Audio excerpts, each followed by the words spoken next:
నమస్కారం ETV news కు స్వాగతం ముందుగా ముఖ్యాంశాలు కర్నూలు బస్సు ప్రమాద ఘటనలో కీలక మలుపు పోలీసుల అదుపులో బైకర్ శివశంకర్ మిత్రుడు ఎర్రిస్వామి ప్రమాదంపై అన్ని కోణాల్లో విచారణ హైదరాబాద్ పెద్దంబరపేట వద్ద ప్రైవేట్ బస్సు బోల్తా గుంటూరు వెళ్తుండగా ఓఆర్ఆర్ వద్ద ప్రమాదం 6 ప్రయాణికులకు గాయాలు కర్నూలు బస్సు ప్రమాదం నేపథ్యంలో తెలుగు రాష్ట్రాల్లో విస్తృత తనిఖీలు పలు ఉల్లంఘనల గుర్తింపు కేసులు నమోదు చేసిన అధికారులు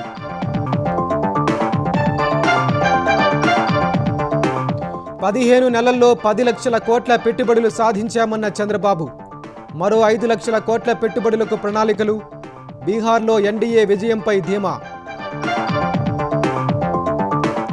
బంగాళాఖాతంలో బలపడుతున్న వాయుగుండం సోమవారం నాటికి తుపానుగా మారే అవకాశం కోస్తాంధ్రపై ప్రభావం ఉంటుందన్న అధికారులు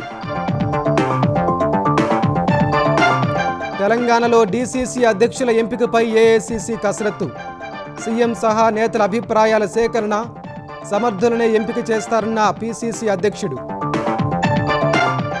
శబరిమల ఆలయంలో బంగారం చోరీ కేసులో దర్యాప్తు ముమ్మరం బెంగళూరు బళ్ళారిలో కేరళ పోలీసుల సోదాలు కొన్ని పసిరి కడ్డీలు స్వాధీనం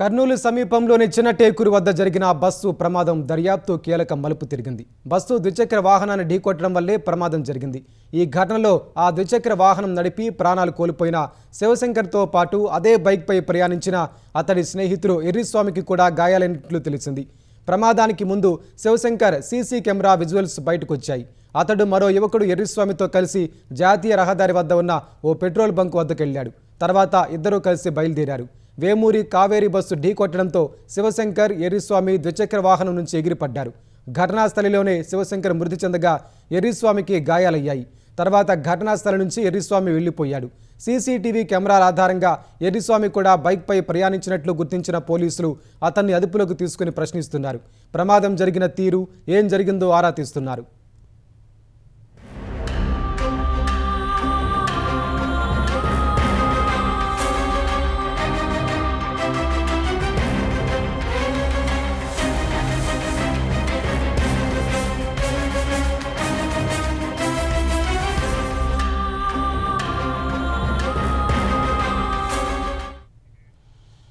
కర్నూలు బస్సు ప్రమాద ఘటనలో మృతుల గుర్తింపు ప్రక్రియ వేగంగా జరుగుతోంది ఇప్పటికే 16 మంది మృతుల బంధువుల నమూనాలను అధికారులు సేకరించారు వాటిని మృతదేహాల నమూనాలతో పాటు విజయవాడలోని ఫోరెన్సిక్ ల్యాబ్కు డిఎన్ఏ టెస్టు కోసం పంపించారు మరో 2 బంధువులు నేరుగా విజయవాడ ల్యాబ్కు వెళ్లనున్నారు డిఎన్ఏ టెస్టులో సరిపోలిన మృతదేహాలను బంధువులకు అధికారులు అప్పగించనున్నారు ఈ ప్రక్రియను 2-3 రోజుల్లో పూర్తి చేయనున్నట్లు తెలిపారు క్షతగాత్రుల్లో ఒకరు మినహా మిగిలిన అందరూ డిశ్చార్జ్ అయ్యారు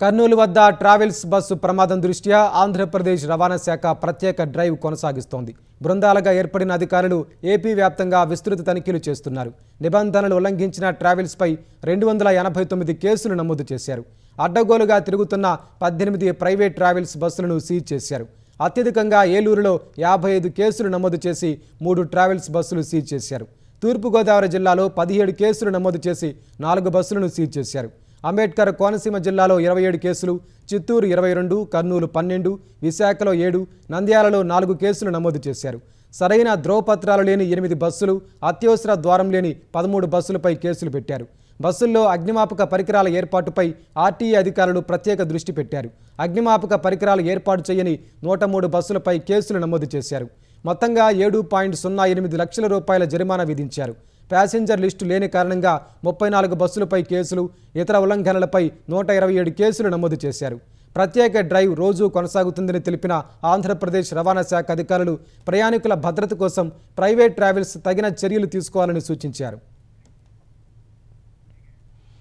కర్నూలు బస్సు ప్రమాదం నేపథ్యంలో తెలంగాణలోనూ నిబంధనలకు విరుద్ధంగా తిరుగుతున్న బస్సులపై రవాణా శాఖ అధికారులు కొరడా జులిపిస్తున్నారు హైదరాబాద్ ఎల్బీ నగర్లోని చింతలకుంట వద్ద ఆర్టీఏ అధికారులు తనిఖీలు నిర్వహించారు నిబంధనలకు విరుద్ధంగా తిరుగుతున్న ఓ ప్రైవేట్ ట్రావెల్స్ బస్సును సీజ్ చేశారు వనస్థలిపురంలో జరిగిన తనిఖీల్లో 4 ప్రైవేట్ ట్రావెల్స్ బస్సులపై కేసు నమోదు చేశారు దాసరి ట్రావెల్స్ బస్సు వెనకాల భాగంలో తుప్పుపట్టి కనిపించడంతో బస్సుపై కేసు నమోదు చేసి ప్రయాణికులను దింపేశారు.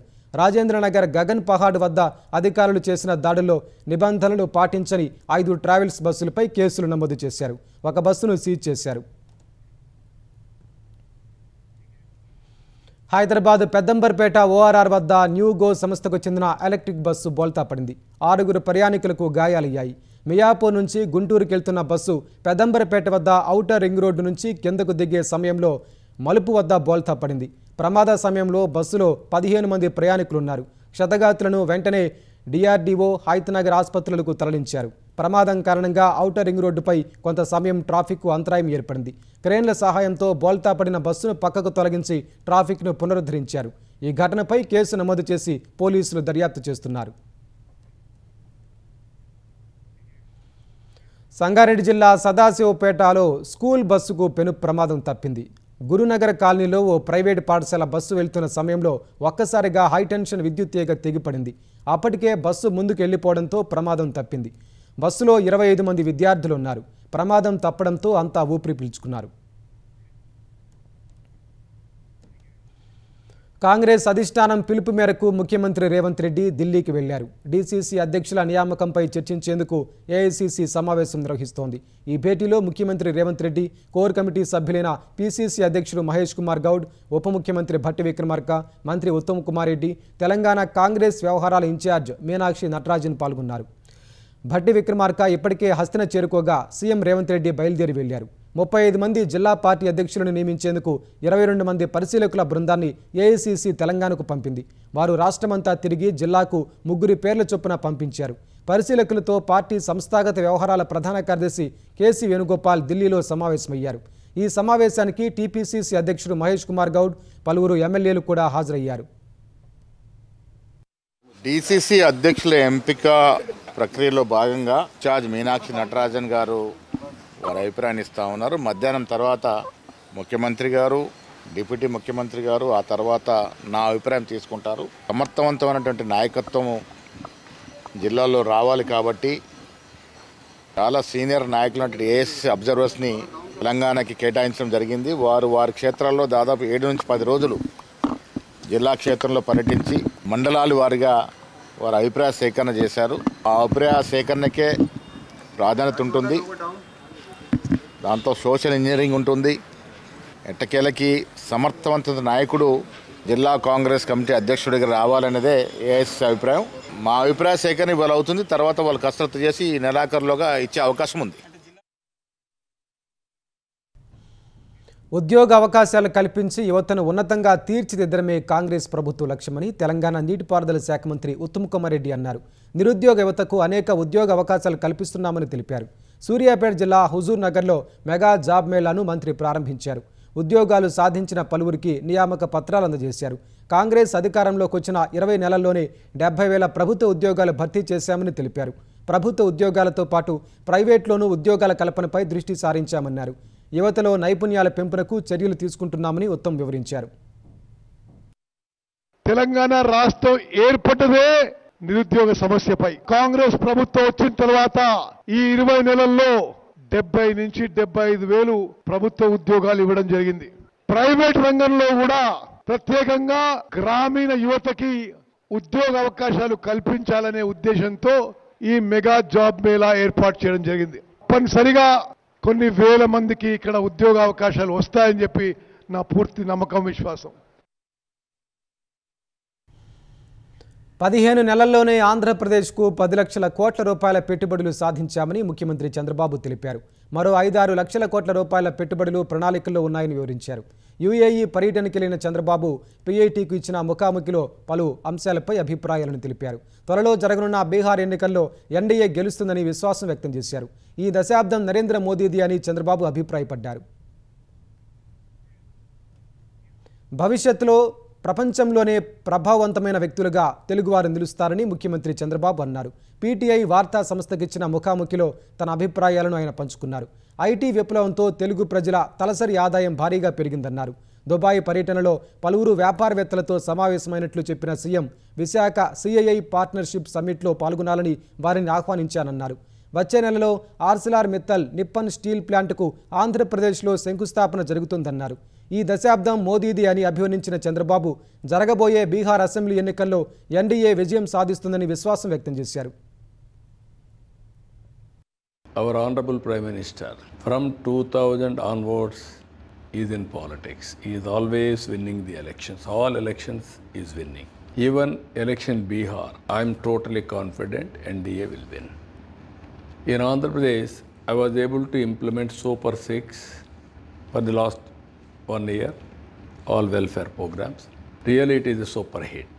Recently, Government of India has introduced Super GST. It leads to super savings. Every consumer is happy. Every MSME producer and businessman, they are also happy. ఏపీలో కూటమి ప్రభుత్వం అధికారంలోకి వచ్చిన ఏడాదిలోపే ఎన్నికల హామీలను విజయవంతంగా అమలు చేశామని చంద్రబాబు చెప్పారు. అమరావతి రాజధానిలో పెట్టుబడులు పెట్టేందుకు అపారమైన అవకాశాలు ఉన్నాయని వివరించారు. వాటిని అందిపుచ్చుకోవాలని పారిశ్రామికవేత్తలకు పిలుపునిచ్చారు. ఏడాది కాలంలో భారీ పెట్టుబడులను ఆంధ్రప్రదేశ్కు తీసుకొచ్చినట్టు సీఎం వెల్లడించారు. Now in my government, 750 services are providing through WhatsApp governance. Every common man is using WhatsApp governance. All services, you name anything, even temple darshan, you can book online. RTC ticket, you can book online. Hotel reservation, you can book online. No, as on today, for the last 15 months, we are able to clinch it nearly 10 lakh crores investment, and also 5-6 lakh crores we had MOUs, that also we are working. Andhra Pradesh ప్రగతికి తన 7 రోజుల Australia పర్యటన దోహదం చేస్తుందని మంత్రి Nara Lokesh X వేదికగా తెలిపారు. 4 నగరాల్లో జరిగిన పర్యటనలో విశ్వవిద్యాలయాల సందర్శన, పారిశ్రామికవేత్తలతో సమావేశాలు జరిగాయని చెప్పారు. ఇండియా ఆస్ట్రేలియా కౌన్సిల్, సముద్ర ఆహార వాణిజ్య సంస్థలు, క్రీడా సముదాయాల ప్రతినిధులతో జరిగిన చర్చలు ఈ పర్యటనను మరింత సార్థకంగా, అవగాహనాత్మకంగా మార్చాయన్నారు. ఆంధ్రప్రదేశ్ $2.4 ట్రిలియన్ ఆర్థిక వ్యవస్థ వైపు సాగుతున్న సమయంలో పరిశోధన, నైపుణ్యాభివృద్ధి, ఉద్యోగ శక్తి బలోపేతం కీలకమని లోకేష్ తెలిపారు. క్రీడలను ఆర్థిక కార్యకలాపాలకు శక్తివంతమైన రంగంగా అభివృద్ధి చేసే అవకాశాలు విస్తారంగా ఉన్నాయన్నారు. తన పర్యటన ఫలాలు త్వరలోనే ఏపీకి అందుతాయని లోకేష్ ఆకాంక్షించారు. తెలంగాణలో ఇంటర్మీడియట్ పరీక్షల షెడ్యూల్ విడుదలైంది. ఫిబ్రవరి 25 నుంచి మార్చి 18 వరకు ఇంటర్ పరీక్షలు నిర్వహించనున్నట్టు బోర్డు కార్యదర్శి కృష్ణాదిత్య ప్రకటించారు. వచ్చే విద్యా సంవత్సరం నుంచి ఇంటర్ మొదటి సంవత్సరంలో కూడా ల్యాబ్, ప్రాక్టికల్ పరీక్షలు ఉంటాయని ఆయన వెల్లడించారు. 12 ఏళ్ల తర్వాత maths, physics, chemistry, botany, zoology syllabus మారనున్నట్టు ఆయన ప్రకటించారు. వచ్చే ఏడాది ఫిబ్రవరి నాటికి కొత్త సిలబస్తో పుస్తకాలు అందుబాటులోకి వస్తాయన్నారు. ఇంటర్లో అకౌంట్స్కి ప్రాధాన్యత ఇస్తూ హెచ్ఈసీ, సిఈసీ మాదిరిగానే ఏసీఈ కోర్సును అందించనున్నట్టు కృష్ణాదిత్య తెలిపారు. తెలంగాణలోని కొన్ని ఇంటర్ కళాశాలలకు అనుబంధ గుర్తింపు ప్రక్రియ పూర్తి కాలేదని ఆయన చెప్పారు. వాటిలో 3000 మంది విద్యార్థులున్నట్టు వెల్లడించారు. ఈ ప్రక్రియను రానున్న 10 రోజుల్లో పూర్తి చేసే అవకాశం ఉందన్నారు. ఎక్స్టర్నల్ ఎగ్జామ్స్ ఉంటాయి. ఇప్పటివరకు మనం ఇంటర్మీడియట్ సెకండ్ ఇయర్ విద్యార్థులకే పెడుతున్నాం. Physics, chemistry, botany and then geology 30 marks ఉంటాయి. వాటిని మనం ఇంటర్మీడియట్ ఫస్ట్ ఇయర్ లో కూడా తీసుకొస్తున్నాం. అంటే ప్రతి సంవత్సరం ఏవైతే టాపిక్స్ వాళ్ళు కవర్ చేస్తారో ఆ ఇయర్ లో వాటికి రిలవెంట్ ఏవైతే ల్యాబ్ ఎక్స్టర్నల్స్ ఉంటాయో అదే ఇయర్ మనం కండక్ట్ చేసుకుంటాం. ముఖ్య ఉద్దేశం దీనికి ఏవైతే టాపిక్స్ వాళ్ళు ఆ ఇయర్ కవర్ చేస్తారో వారికి అర్థం కావాలి. ల్యాబ్ ప్రాక్టికల్స్ చేసినట్టయితే ఎక్స్పీరియన్షియల్ లెర్నింగ్ ఉంటుంది, వారికి ఆ సబ్జెక్ట్ వస్తుందనే ఉద్దేశంతో ఈ మార్పులను బోర్డు తీసుకొస్తుంది. Subject committee experts headed by professors. ఈ సబ్జెక్ట్ కమిటీ ఎక్స్పర్ట్స్ లో ప్రొఫెసర్స్ తో పాటుగా degree college lecturer, junior college lecturers, 10 teachers, అంటే మొత్తం వర్టికల్ మొబిలిటీలో ఉన్న ప్రతి ఒక్క ఫ్యాకల్టీ ఎవరైతే ఉంటారో వారు భాగస్వాములు. వారు కూర్చొని డిస్కస్ చేసుకొని ఏదైతే ఉన్నాయో మనకి ఇచ్చే రిప్రజెంటేషన్స్ ని, మనకి ఇచ్చే మినిట్స్ ని మనం కంప్లీట్ షేప్ లో కన్సాలిడేట్ చేసుకుని రాష్ట్ర ప్రభుత్వానికి అనగా ఎడ్యుకేషన్ మినిస్టర్ కి మనం వినియోగిస్తాం. పొట్టకూటి కోసం జోర్డాన్ వెళ్లి అక్కడే చిక్కుకున్న 12 మంది తెలంగాణ కార్మికులు మాజీ మంత్రి హరీష్ రావు చొరవతో హైదరాబాద్కు చేరుకున్నారు. పని కోసం వెళ్లిన తమను కంపెనీ వెనక్కి పంపటం లేదని, వెనక్కి రావాలంటే పెనాల్టీ కట్టమంటోందని ఇటీవల బాధితులు హరీష్ రావు దృష్టికి తీసుకొచ్చారు. బాధితులతో చర్చించిన హరీష్ రావు అవసరమైతే తామే స్వయంగా పెనాల్టీ మొత్తం చెల్లించి వారిని వెనక్కి తీసుకొస్తామని హామీ ఇచ్చారు. ఈ మేరకు పెనాల్టీ మొత్తంతో పాటు విమాన ఖర్చులను సైతం హరీష్ రావు చెల్లించి వారిని తిరిగి తీసుకొచ్చారు. జోర్డాన్ నుంచి తమను క్షేమంగా స్వదేశానికి తీసుకొచ్చిన హరీష్ రావుకు కార్మికులు కృతజ్ఞతలు తెలిపారు. ఈ ఉదయం హైదరాబాద్ చేరుకున్న కార్మికులను ప్రత్యేక వాహనాల్లో జగిత్యాల, నిర్మల్, కామారెడ్డి, నిజామాబాద్, సిద్దిపేట జిల్లాలోని వారి సొంతూళ్లకు తరలించారు. తెలంగాణ రాష్ట్రం నుంచి చాలా మంది బతుకుదెరువు కోసం, అప్పులు తీర్చడం కోసం మరి గల్ఫ్ దేశాలకు వెళ్లి అక్కడ చాలా మంది బతుకులు ఆగమైతా ఉన్నాయి. కామారెడ్డి, నిర్మల్, నిజామాబాద్, కరీంనగర్ తదితర జిల్లాల నుంచి మరి వెళ్లి అక్కడ ఎంతో ఇబ్బందులు పడుతూ రకరకాల వ్యాధులతో సతమతమవుతూ రాష్ట్ర ప్రభుత్వానికి, కేంద్ర ప్రభుత్వానికి ఎన్నిసార్లు మొరబెట్టుకున్నా రెండు ప్రభుత్వాలు కూడా స్పందించలేదు. కానీ ఈ రోజు బీఆర్ఎస్ పార్టీ తరఫున జోర్డాన్ లో చిక్కుకున్న ఈ 12 మంది తమ్ముళ్లను ఈ రోజు పెనాల్టీ కట్టి తిరిగి స్వదేశానికి తీసుకురావడం జరిగింది. ఇంకా వందలాది వేలాది మంది యువతీ యువకులు వివిధ దేశాల్లో ఇలా అనేక ఇబ్బందుల్లో కొట్టుమిట్టాడుతా ఉన్నారు. రాష్ట్ర ప్రభుత్వము ఇటు కేంద్ర ప్రభుత్వం స్పందించి తెలంగాణ బిడ్డలను తిరిగి స్వదేశానికి తీసుకొచ్చేటువంటి బాధ్యతను, చర్యలు తక్షణమే తీసుకోవాలని చెప్పి నేను రాష్ట్ర కేంద్ర ప్రభుత్వాలను డిమాండ్ చేస్తా ఉన్నాను. అల్పపీడన ప్రభావంతో గత కొద్ది రోజులుగా కురుస్తున్న వర్షాలకు ప్రకాశం జిల్లా గిద్దలలోని నల్లమల అటవీ ప్రాంతంలో గుండ్లమోటు, సగిలేరు వాగులు ఉధృతంగా ప్రవహిస్తున్నాయి.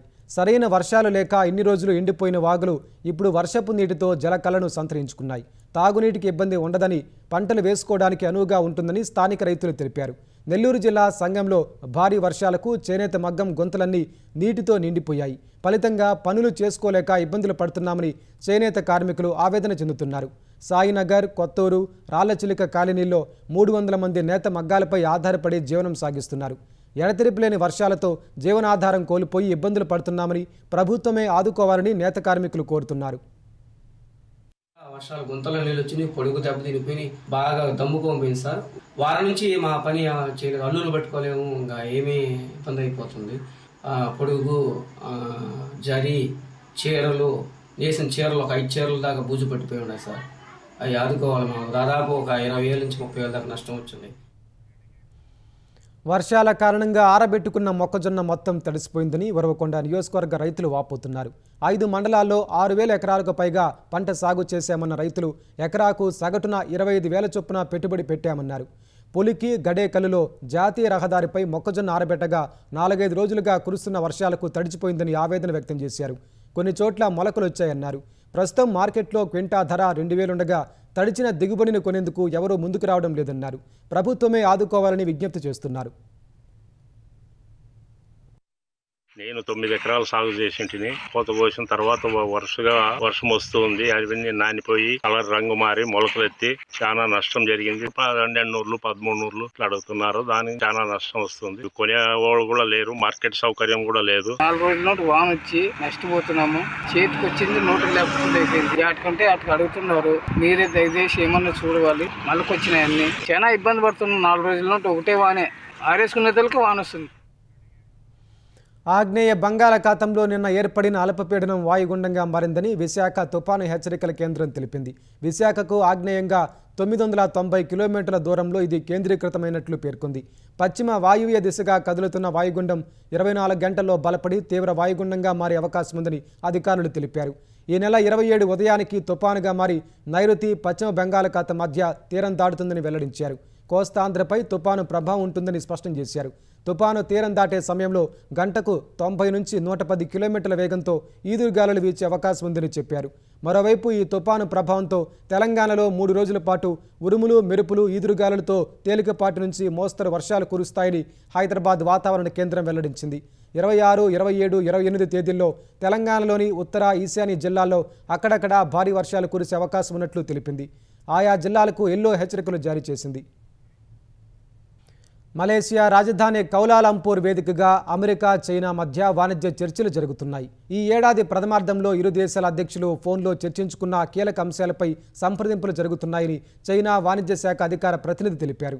చైనా బృందానికి వైస్ ప్రీమియర్ హే లిఫింగ్ నేతృత్వం వహిస్తున్నారు. అరుదైన ఖనిజాల ఎగుమతులపై చైనా ఆంక్షలు విధించడంతో ఆ దేశ ఉత్పత్తులపై నవంబర్ నుంచి 100% సుంకాలను అమలు చేస్తానని అమెరికా అధ్యక్షుడు డొనాల్డ్ ట్రంప్ హెచ్చరించారు. ఈ నేపథ్యంలో ఇరు దేశాలు వాణిజ్య చర్చలు జరుపుతుండడం ప్రాధాన్యం సంతరించుకుంది. ప్రజాస్వామ్యం అనే పదం పాకిస్తాన్కు ఎప్పటికీ వెంతేనని భారత్ దుయ్యబట్టింది. దాయాది దేశం చట్టవిరుద్ధంగా ఆక్రమించిన ప్రాంతాల్లో జరుగుతున్న మానవ హక్కుల ఉల్లంఘనలపై ఆందోళన వ్యక్తం చేసింది. వీటిని వెంటనే ఆపాలని డిమాండ్ చేసింది. ఈ మేరకు పాకిస్తాన్పై ఐరాస భద్రతా మండలిలో భారత శాశ్వత ప్రతినిధి పర్వతనేని హరీష్ వాగ్బానాలు సంధించారు. పీఓకేలో సహజ వనరుల దోపిడీ, పాక్ సైన్యానికి వ్యతిరేకంగా అక్కడి ప్రజలు తిరుగుబాటు చేసిన విషయాన్ని భద్రతా మండలిలో పర్వతనేని హరీష్ ప్రస్తావించారు. ఆ ప్రాంతంలో జరుగుతున్న తీవ్రమైన మానవ హక్కుల ఉల్లంఘనలకు వెంటనే స్వస్తి పలకాలని డిమాండ్ చేశారు. భారత్లో జమ్మూ కశ్మీర్ విడదీయరాని భాగంగా ఉందని, ఎప్పటికీ ఉంటుందని చెప్పారు. జమ్మూ కశ్మీర్ ప్రజలు ప్రజాస్వామ్యానికి అనుగుణంగా వారి ప్రాథమిక హక్కులను వినియోగించుకుంటారని తెలిపారు. ఇది పాక్కు ఎప్పటికీ మింగుడు పడని విషయమని ఎద్దేవా చేశారు. ఐరాస భద్రతా మండలిలో సంస్కరణలు అవసరమని పర్వతనేని హరీష్ పునరుద్ఘాటించారు. 80 ఏళ్ల నాటి నిబంధనలు ప్రస్తుత భౌగోళిక రాజకీయాలను ప్రతిబింబించడం లేదన్నారు. సమయానుకూలంగా శాశ్వత దేశాల సంఖ్యను పెంచాలని డిమాండ్ చేశారు. శబరిమల ఆలయంలో బంగారం దొంగతనం కేసులో కర్ణాటకలోని బెంగళూరు, బళ్ళారిలో కేరళ పోలీసుల బృందం సోదాలు చేసింది. బెంగళూరులోని ప్రధాన నిందితుడు ఉన్నికృష్ణన్ పొట్టికి చెందిన ఒక అపార్ట్మెంట్ సహా బళ్ళారిలోని ఒక నగల దుకాణంలో తనిఖీలు చేసింది. అక్కడ కొన్ని బంగారం కడ్డీలను పోలీసులు స్వాధీనం చేసుకున్నారు. అవి శబరిమల బంగారు తాపడాలకు చెందినవా కావా అనేది స్పష్టం కావాల్సి ఉంది. చెన్నైలోని స్మార్ట్ క్రియేషన్స్లో ఈ బంగారు తాపడాల నుంచి పసిడిని వేరు చేసి పుత్తడిని బళ్ళారికి చెందిన బంగారం వ్యాపారి గోవర్ధన్కు విక్రయించినట్లు ఉన్నికృష్ణన్ విచారణలో సిట్ అధికారులకు చెప్పాడు. గోవర్ధన్ వాంగ్మూలాన్ని కూడా సిట్ అధికారులు రికార్డు చేశారు. ఈ కేసులో ప్రధాన నిందితుడు ఉన్నికృష్ణన్ 2004-2008 మధ్య శబరిమల ఆలయ పూజారికి సహాయకుడిగా పనిచేశాడు. కాలక్రమంలో బెంగళూరులో వ్యాపారిగా స్థిరపడిన ఉన్నికృష్ణన్ పొట్టి ఆలయ తాపడాల బంగారాన్ని తస్కరించడానికి ప్రణాళిక వేశాడు. బంగారు తాపడాలకు మెరుగులు దిద్దుతారని ప్రతిపాదించడంతో ఆలయ నిర్వాహకులు 2019లో ఆ పనిని అతనికి అప్పగించారు. తాపడాలను చెన్నైలోని ఓ సంస్థకు తీసుకెళ్లి వాటి నుంచి బంగారాన్ని తొలగించాడు. ఆ తర్వాత వాటిని తిరిగి అమర్చగా తాపడాలపై ఉన్న బంగారం బరువు తగ్గిన విషయం ఇటీవల బయటపడింది. మహారాష్ట్ర సతారా జిల్లాలో సంచలనం సృష్టించిన ప్రభుత్వ వైద్యురాలి ఆత్మహత్య కేసులో పోలీసులు ఒక నిందితుడిని అదుపులోకి తీసుకున్నారు. సాఫ్ట్వేర్ ఇంజనీర్ ప్రశాంత్ బంకర్ను పుణేలో అరెస్టు చేసి ఫల్టాన్కు తీసుకొచ్చామని ఓ పోలీసు అధికారి తెలిపారు. నిందితుడు బాధితురాలు నివసించిన ఇంటి యజమాని కుమారుడని చెప్పారు. బాధితురాలు బలవన్మరణానికి పాల్పడే ముందు ప్రశాంత్తో చాట్ చేసిందన్నారు. పరారీలో ఉన్న మరో నిందితుడు ఎస్ఐ గోపాల్ కోసం గాలిస్తున్నామని సతారా ఎస్పీ తెలిపారు. ఎస్ఐ పలుమార్లు తనపై అత్యాచారానికి పాల్పడ్డాడని ఆరోపిస్తూ అరచేతిపై సూసైడ్ నోట్ రాసుకుని ఈ నెల 23న బాధితురాలు బలవన్మరణానికి పాల్పడింది. సాఫ్ట్వేర్ ఇంజనీర్ ప్రశాంత్ బంకర్ తనను మానసికంగా వేధించాడని సూసైడ్ నోట్లో బాధితురాలు పేర్కొంది. ఎస్ఐ గోపాల్ను సతారా ఎస్పీ ఇప్పటికే సస్పెండ్ చేశారు. ఆగ్రాలో పాదచారులపైకి కారు దూసుకెళ్లడంతో 5గురు మృతి చెందారు. మరో 2 గాయపడ్డారు. అతివేగమే ప్రమాదానికి కారణమని ప్రత్యక్ష సాక్షులు తెలిపారు. ప్రమాదానికి కారణమైన డ్రైవర్ను అదుపులోకి తీసుకున్న పోలీసులు కారును సీజ్ చేశారు. కారు డివైడర్ను ఢీకొట్టి పాదచారులపైకి దూసుకెళ్లిందని ఏసీపీ శేష్మణి ఉపాధ్యాయ్ తెలిపారు. డ్రైవర్ మధ్యమత్తులో ఉన్నారా లేక నిర్లక్ష్యంగా నడిపారా అన్న దానిపై విచారణ చేస్తున్నామని చెప్పారు. ప్రమాదం అనంతరం బాధితులను ఆసుపత్రికి తరలించగా అప్పటికే 5గురు మృతి చెందారని వైద్యులు తెలిపారు. మరో 2కి చికిత్స అందిస్తున్నామని చెప్పారు. వచ్చే వారం నుంచి కేంద్ర ఎన్నికల సంఘం 10 నుంచి 15 రాష్ట్రాల్లో ఓటరు జాబితా ప్రత్యేక సమగ్ర సవరణ ఎస్ఐఆర్ చేపట్టనుందని తెలిసింది. తొలుత వచ్చే ఏడాది అసెంబ్లీ ఎన్నికలు జరగనున్న రాష్ట్రాల్లో ఎస్ఐఆర్ ప్రక్రియ ప్రారంభం కానుందని సంబంధిత వర్గాలు తెలిపాయి. అసోం, తమిళనాడు, పుదుచ్చేరి, కేరళ, పశ్చిమ బెంగాల్ రాష్ట్రాల్లో వచ్చే ఏడాది అసెంబ్లీ ఎన్నికలు జరగనున్నాయి. వచ్చే వారం కేంద్ర ఎన్నికల సంఘం తొలి దశ ఎస్ఐఆర్పై ప్రకటన విడుదల చేయనున్నట్లు సమాచారం. స్థానిక సంస్థల ఎన్నికలకు నోటిఫికేషన్ వెలువడినా లేదా ఎన్నికలు జరుగుతున్న రాష్ట్రాల్లో ఓటరు జాబితా ప్రక్షాళన ఉండదని సంబంధిత వర్గాలు తెలిపాయి. ఆ రాష్ట్రాల్లో ఎస్ఐఆర్ ప్రక్రియ మలిదశలో ఉంటుందని వెల్లడించాయి. ఓటరు జాబితా ప్రత్యేక సమగ్ర సవరణకు సంబంధించి ఇప్పటికే కేంద్ర ఎన్నికల సంఘం అన్ని రాష్ట్రాల ప్రధాన ఎన్నికల అధికారులతో 2 సార్లు కాన్ఫరెన్స్ నిర్వహించింది. మెజార్టీ రాష్ట్రాల్లో చివరిసారిగా 2002-2004 మధ్య ఎస్ఐఆర్ ప్రక్రియ చేపట్టారు. ఢిల్లీ అంతర్జాతీయ విమానాశ్రయంలో పునరుద్ధరించిన టెర్మినల్ 2ను కేంద్ర పౌర విమానయాన శాఖ మంత్రి రామ్మోహన్ నాయుడు ప్రారంభించారు. ఈ టెర్మినల్ రేపటి నుంచి ప్రయాణికులకు అందుబాటులోకి రానుంది. 4 దశాబ్దాల క్రితం airports authority of India terminal 2ను నిర్మించగా పునరుద్ధరణ కోసం ఈ ఏడాది ఏప్రిల్లో మూసివేశారు. విమానాశ్రయంలోని టెర్మినల్స్ను సమర్థవంతంగా వినియోగిస్తే ఏటా దాదాపు 13 కోట్ల మంది ప్రయాణికులకు సేవలందించేందుకు అవకాశం ఉంటుందని కేంద్ర మంత్రి రామ్మోహన్ నాయుడు అన్నారు. నోయిడా అంతర్జాతీయ విమానాశ్రయ నిర్మాణ పనులు శరవేగంగా సాగుతున్నాయని, త్వరలోనే ప్రారంభిస్తామని చెప్పారు. దేశంలో అతిపెద్ద విమానాశ్రయంగా పేరు పొందిన ఇందిరాగాంధీ అంతర్జాతీయ విమానాశ్రయంలో 3 టెర్మినల్స్ ఉండగా 4 రన్వేలు ఉన్నాయని అధికారులు తెలిపారు. ప్రస్తుతం ఢిల్లీ విమానాశ్రయం ఏటా 10 కోట్ల మందికి పైగా ప్రయాణికులకు సేవలందిస్తోంది. ఆస్ట్రేలియాతో జరిగిన 3వ వన్డేలో భారత జట్టు ఘన విజయం సాధించింది. సిడ్నీ వన్డేలో జరిగిన మ్యాచ్లో ఆసీస్పై 9 వికెట్ల తేడాతో భారత్ గెలుపొందింది. తొలుత బ్యాటింగ్ చేసిన ఆసీస్ భారత బౌలర్ల దెబ్బకు 46.4 ఓవర్లలో 236 పరుగులకు ఆలౌట్ అయింది. Matt Renshaw 56, Mitchell Marsh 41, Matthew Short 30 పరుగులు చేశారు. హర్షిత్ రాణా 4, సుందర్ 2 వికెట్లు పడగొట్టారు. అనంతరం రోహిత్ శర్మ సెంచరీతో కదం తొక్కడంతో 237 పరుగుల లక్ష్యాన్ని 38.3 ఓవర్లలో 1 వికెట్ కోల్పోయి భారత్ ఛేదించింది. రోహిత్ శర్మ 121, విరాట్ కోహ్లీ 74 పరుగులతో అద్భుత ఇన్నింగ్స్ ఆడారు.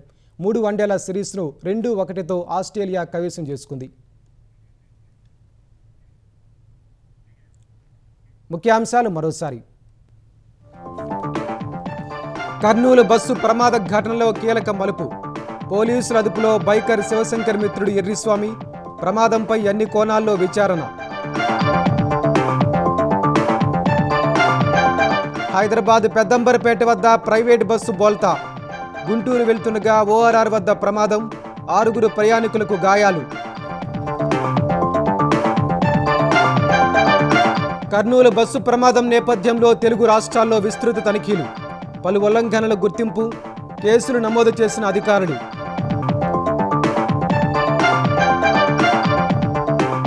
పదిహేను నెలల్లో 10 లక్షల కోట్ల పెట్టుబడులు సాధించామన్న చంద్రబాబు. మరో 5 లక్షల కోట్ల పెట్టుబడులకు ప్రణాళికలు. బీహార్లో ఎన్డీఏ విజయంపై ధీమా. బంగాళాఖాతంలో బలపడుతున్న వాయుగుండం. సోమవారం నాటికి తుపానుగా మారే అవకాశం. కోస్తాంధ్రపై ప్రభావం ఉంటుందన్న అధికారులు. తెలంగాణలో డీసీసీ అధ్యక్షుల ఎంపికపై ఏఐసీసీ కసరత్తు. సీఎం సహా నేతల అభిప్రాయాల సేకరణ. సమర్థులనే ఎంపిక చేస్తారన్న పీసీసీ అధ్యక్షుడు. శబరిమల ఆలయంలో బంగారం చోరీ కేసులో దర్యాప్తు ముమ్మరం. బెంగళూరు, బళ్ళారిలో కేరళ పోలీసుల సోదాలు. కొన్ని పసిరి కడ్డీలు స్వాధీనం.